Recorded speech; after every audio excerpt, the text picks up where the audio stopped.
మారేడు చెట్టు వంక ఒక్కసారి చూస్తే చాలు పుణ్యం. అంత తేలికగా పుణ్యాన్ని ఇచ్చేది ఇక లోకంలో ఏముంటుంది? దర్శనం, స్పర్శనం. మీకు అవకాశం ఉందా?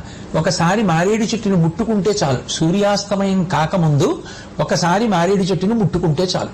స్పర్శనం, దర్శనం పుణ్యం. ఇక అవకాశం ఉండి దానికి ఒక ప్రదక్షిణం కూడా చేస్తాను అంటే ఇంకంతకన్నా భాగ్యం ఏముంది?